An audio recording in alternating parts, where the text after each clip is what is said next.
Sorry if this gets long, there's a lot to unpack. I haven't talked about this publicly before, but I need some outside perspective because I honestly feel like I'm going crazy. Reddit, tell me straight, am I wrong for refusing to be my sister's maid of honor, after she stood there and did nothing while her boyfriend hit me? Let me back up. My name's Rachel. I'm 27 and live in a medium-sized city in the Midwest. My younger sister, Emily, 24, is engaged. That should be happy news, right? Well, that's where things get complicated. Emily and I were always close. Not tell each other everything, close, but we shared a room for most of our childhood, traded clothes, had inside jokes no one else understood. She was my best friend for a long time. At least, I thought she was. Our parents divorced when I was 15 and she was 12, and that flipped our whole world upside down. Our mom leaned on me a lot. I picked up the slack, helped with bills once I had a part-time job, cooked dinners, helped Emily with homework. I was the responsible one. And I didn't mind, not really. I loved her. I still do. Last year, I got out of a long-term relationship that had completely drained me. It wasn't physically abusive, but it was a slow, quiet erosion of my self-worth. When it ended, I was hollow, numb, trying to find my footing again. Emily was one of the few people who helped me through that. She reminded me that I deserved better. And then she introduced me to her boyfriend, Jake. At first, Jake seemed okay. He was that confident, outgoing guy that knows how to work a room. Kind of too polished, honestly. The type that seems nice on the surface but never really listens when women talk. I brushed off the weird gut feeling I had. I figured I was just being overly protective because of what I'd gone through. But the red flags kept coming.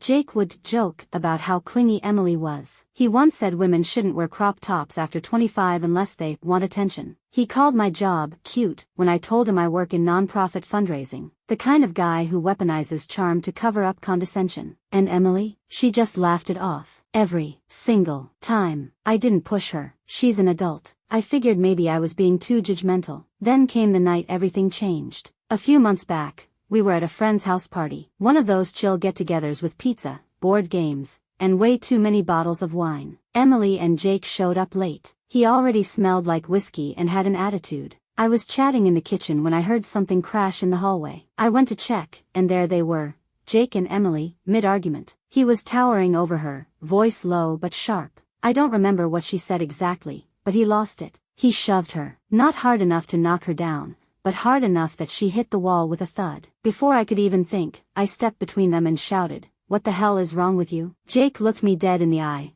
and slapped me, full hand, across the face, in front of two other guests, who just stood there, frozen. And Emily? She didn't scream, didn't cry, didn't rush to check if I was okay. She just whispered, "Rachel, please don't make this worse." I will never forget that. The sting on my cheek was nothing compared to the way that sentence burned through my chest. I left. I didn't yell. I didn't call the police. I just walked out of that house with my face burning and my heart shattered. The next morning, I texted Emily. I wanted to talk. I needed her to acknowledge what happened. She replied, "You got in his face. You escalated things." I felt like I'd been punched again. Not only was she staying with Jake, she was defending him. Somehow, in her mind, this was my fault. I tried telling our mom. At first, she was horrified. But then she talked to Emily, and the story shifted. Jake was under a lot of stress. It was just one bad night. He felt really bad afterward. I didn't get an apology. I didn't get closure. I was silent. And the knowledge that the two people who were supposed to love me most were choosing to sweep it under the rug. Fast forward to last week. Emily FaceTimes me out of nowhere, beaming from ear to ear. She says she has huge news. She and Jake are engaged. She holds up the ring. Talks about colors and venues and dresses. And then she says, "I want you to be my maid of honor." I just stared at her. I said no. I told her, plainly and clearly, that I couldn't do it. I couldn't stand next to her while she married the man who hurt both of us. She looked blindsided. "It was one mistake, Rachel. You're seriously still hung up on that?" It wasn't just the slap. It was her silence. Her loyalty to him over me. Her complete disregard for what that moment did to me. Now everyone's calling me selfish. My mom texted me, "Don't let pride ruin your relationship with your sister." One of our cousins messaged me saying, "Family forgives, even when it's hard." But I don't think this is about pride. This is about not pretending something never happened. This is about the fact that my sister watched me get hit and chose to stay with the man who did it. So now I'm stuck. If I refuse, I'm the bitter sister who can't let things go. If I agree, I'm pretending everything's fine when it's very, very not. Update 1. Thanks for all the responses on my last post. I didn't expect that kind of support from strangers, but reading your comments made me feel a little less insane. A lot of people asked for an update, so here it is. Buckle up, because things somehow got even worse. A couple days after I turned down the maid of honor request, my phone started blowing up. It started with texts from my mom. Stuff like, "You need to let this go, Rachel. Jake feels awful. You're punishing Emily for his mistake." Then came the calls. My mom. My dad. Even my Aunt Karen, who never usually takes sides. Everyone's repeating the same talking points like they'd been coached. He said he was sorry. It was just a slap. You're being overdramatic. It's your sister's big day, don't ruin it. But here's what really knocked the air out of me. Emily is telling people I hit him. That I lunged at Jake and he was just defending himself. Let me say this clearly, because I feel like I'm in a fever dream. I never laid a finger on that man. I didn't shove, slap, or swing. I stepped between them and raised my voice. That's it. Now some of our mutual friends are backing away from me. One even texted, "I don't know what really happened, but I hope you and Emily work it out." Like this is just a petty sibling argument, not an assault and a betrayal. Emily's narrative is spreading like wildfire. I guess that's the benefit of being the bride. People want to be on your good side. I finally agreed to a sit-down with our parents. Neutral ground, a diner halfway between our places. I showed up with a folder full of screenshots and written statements from the two people who saw the slap and confirmed I didn't touch Jake. I even printed out a copy of the text Emily sent me the next morning where she said, "You got in his face. Not, you hit him. Not, you attacked him. Just, blamed me for getting involved." My mom barely looked at the papers. My dad just sighed and said, "Rachel, even if you didn't hit him, it's obvious that you don't respect Emily's choices. That's the real issue here." Excuse me? So now I'm not just the troublemaker, I'm the selfish one who's trying to control Emily's life. I asked them point blank, "Would you have stayed with someone who hit me? Who hit your daughter?" My mom said, "People change. Jake's been working on himself." That's when I realized, they don't actually care about what happened. They just care about keeping the peace. Keeping the wedding on track. Keeping appearances up. I left before I could say something I'd regret.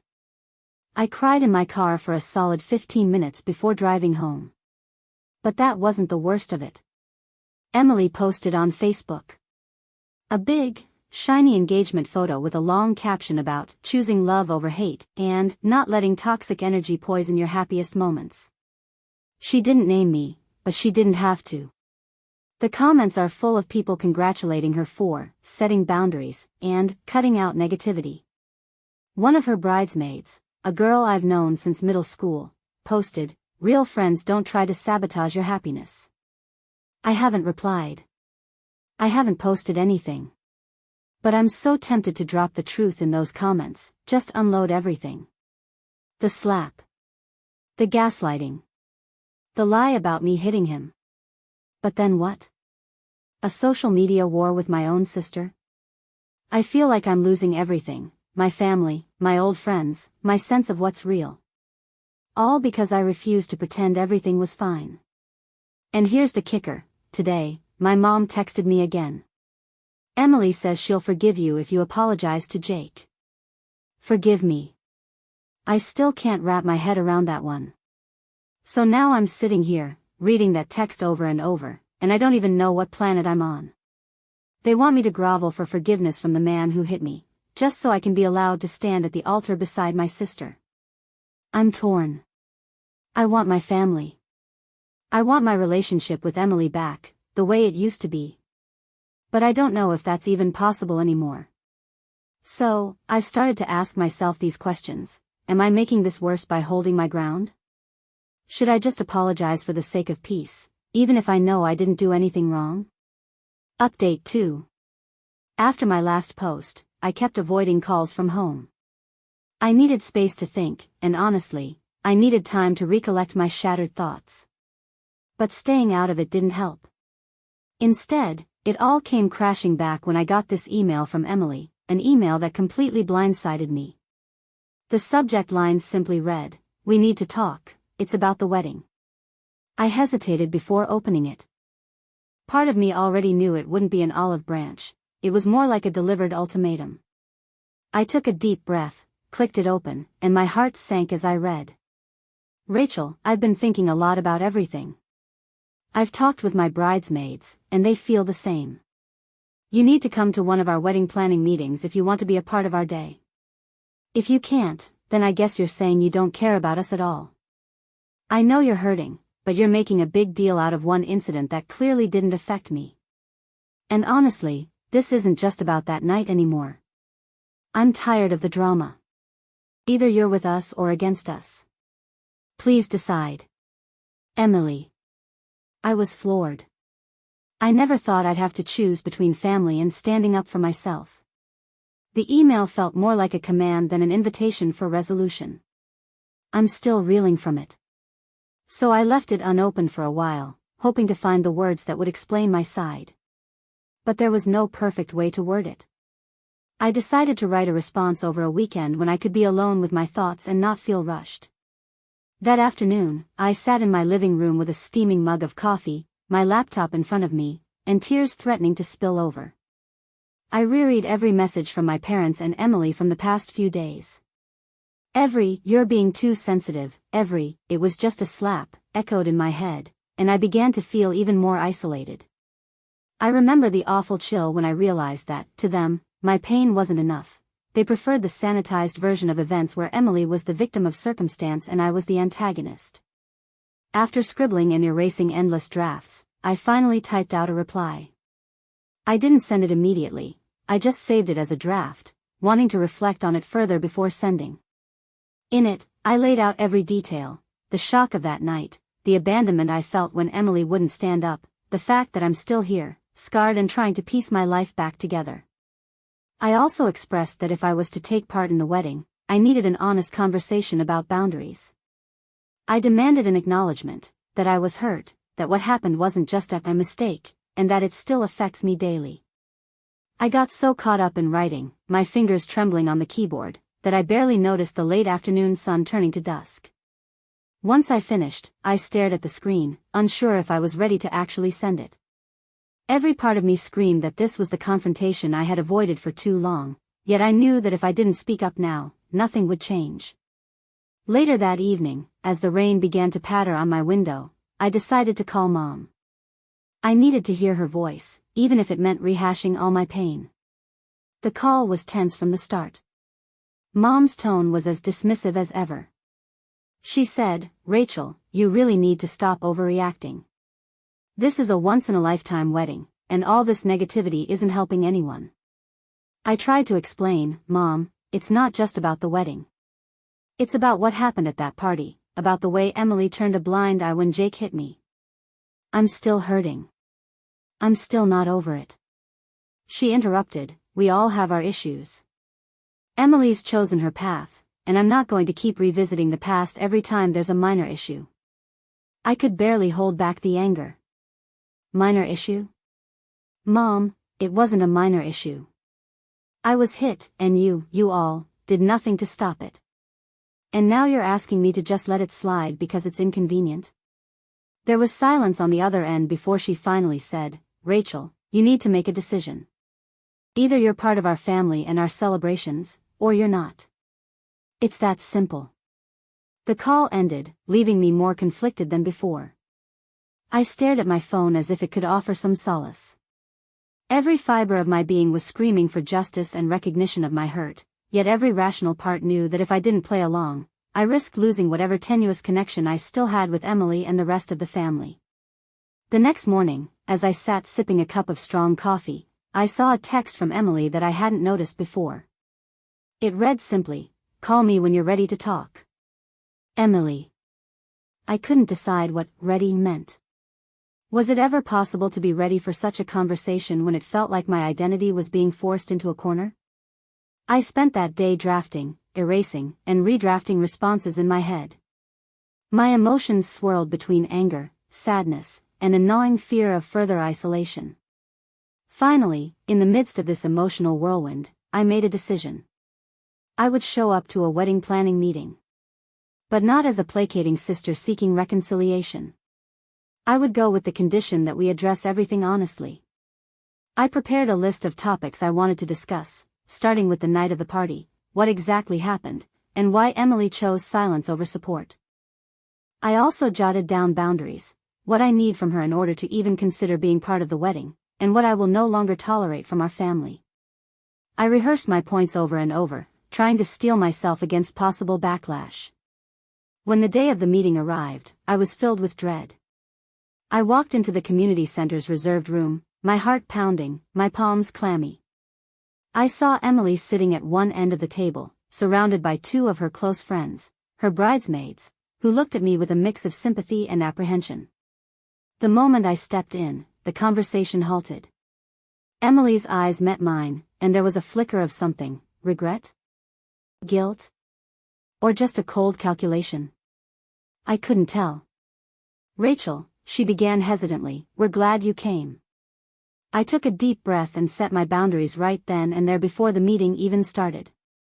"Look, I'm only here because I love you, Emily, and I care about our family.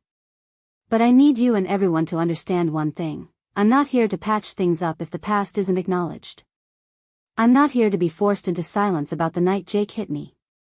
Until that's addressed, I can't stand by your side at your wedding." A murmur ran through the room.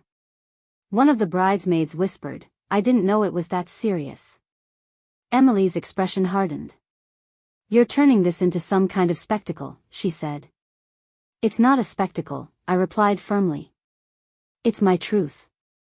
And it's time we all accept that no matter how much we want a perfect wedding or a perfect family, our reality is that I was hurt, and I still am." The meeting devolved into a heated debate. Emotions flared, voices rose, and for a brief moment, I felt like I was finally being heard, even if only by a few of the bridesmaids who nodded in agreement. But then, just as quickly, the old patterns resurfaced. Emily dismissed my feelings as overreactions. My parents, who joined by phone, urged me to let bygones be bygones. When I finally left that meeting, it was with the heavy realization that nothing would change overnight. I wasn't sure if I could ever truly reconcile with Emily or if I'd have to take a permanent stand. But one thing was clear: I had to choose authenticity over blind acceptance. As I drove home later that day, the rain had eased but my mind was storming. I replayed every moment of the meeting, wondering if I'd said too much or too little. I questioned if my demands for accountability were too harsh, or if I was justified. Before I knew it, I was pulling into my driveway, still reeling from the confrontation. And that's when I saw a note on my car windshield. It was typed, neat, and chillingly impersonal. "If you can't be a part of this family on our terms, then maybe it's time you reconsider your place in it. Emily." I stood there for a long minute, heart pounding, wondering what terms meant to her and whether I could ever meet them without losing myself entirely. So now, I'm stuck in a moral and emotional limbo. I've made my stance clear, but the backlash is only intensifying.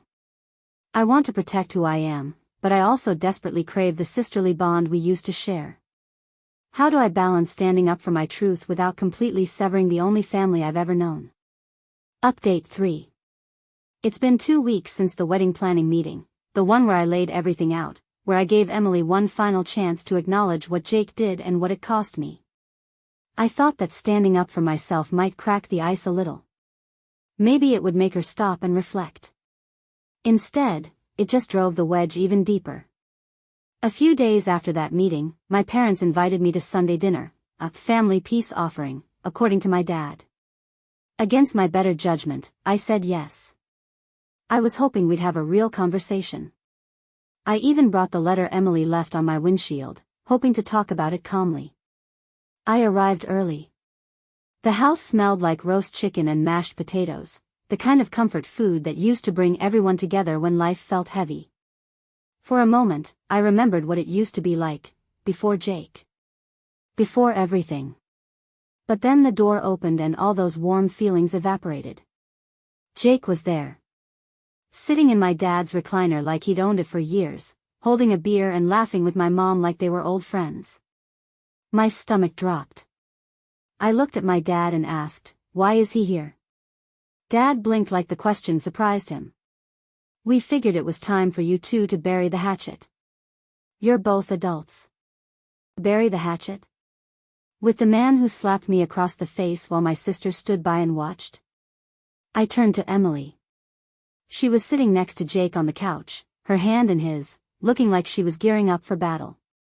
"We thought this would be good for everyone," she said. "You need to move on, Rachel." Something in me cracked. Move on? You've never even apologized.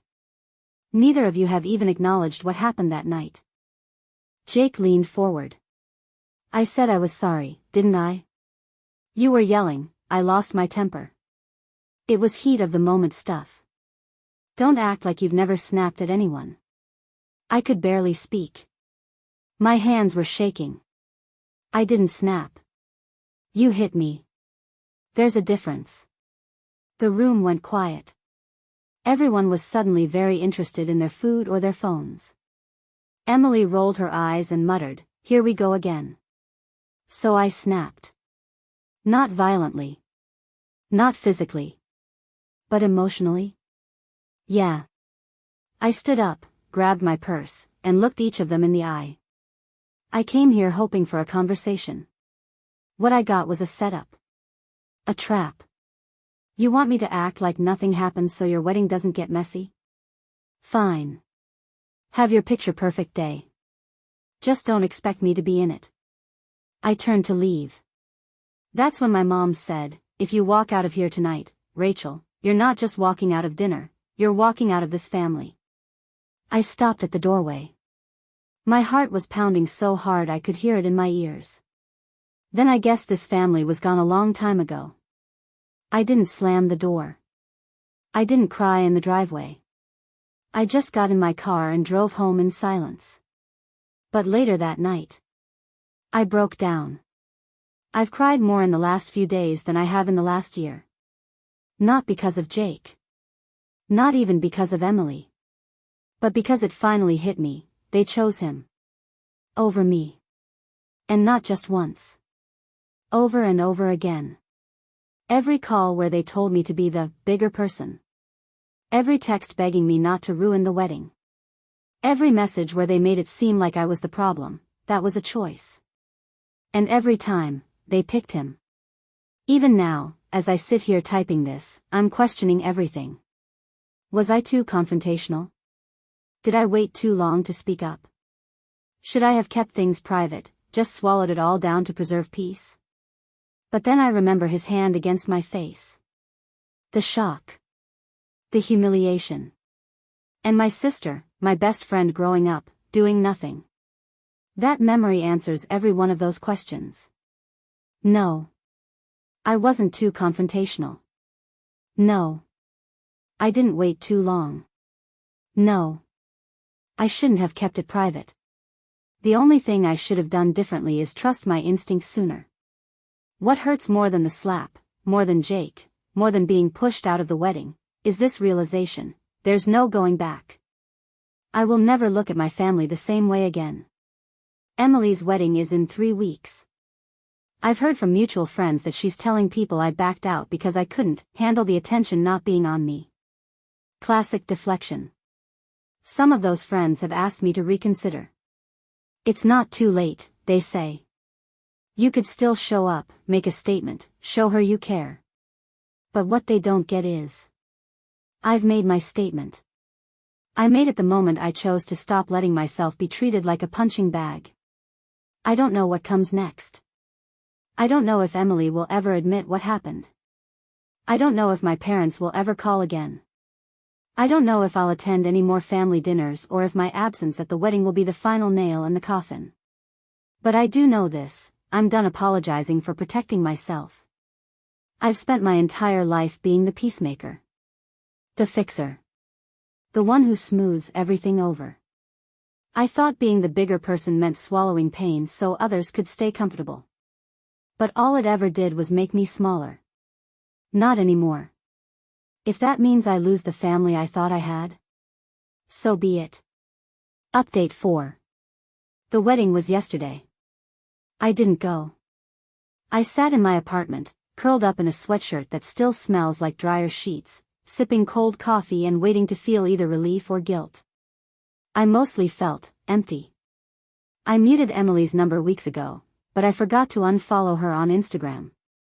Around 2 p.m., her stories started rolling in like waves. There she was, in her white lace gown, beaming as Jake kissed her hand during the vows.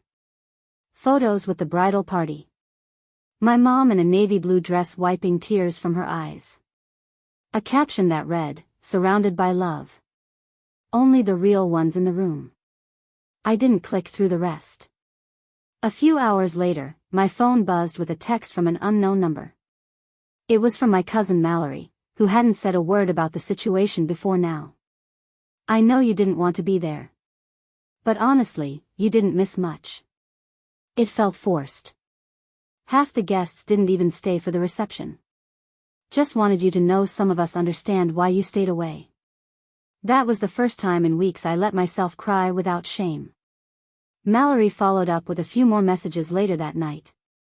Apparently, Emily barely mentioned me at all during the entire event, except for a quick joke in her speech about how some people let drama ruin their relationships.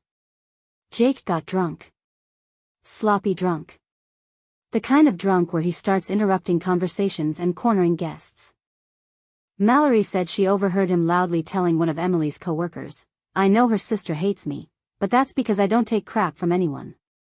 Stay classy, Jake." But here's the twist I wasn't expecting. Emily called me today. I ignored the first few times. Then, around lunchtime, she left a voicemail. Her voice sounded tired. Not angry. Not accusatory. Just tired. "Hey. I know you're probably not going to call back. I just wanted to say, I'm sorry you weren't there. I thought about you a lot yesterday. I hope you're okay." No apology for what happened that night. No acknowledgement of the slap. No admission about the lies she spread. But still, the tiniest crack in the wall she built between us. I didn't respond. Because here's the thing, I'm not okay.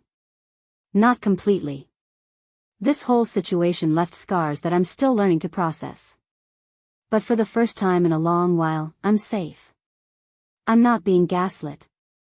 I'm not being asked to smile through someone else's lies. I'm not being told to sit down and shut up for the sake of peace. And that matters more than keeping up a facade of family unity.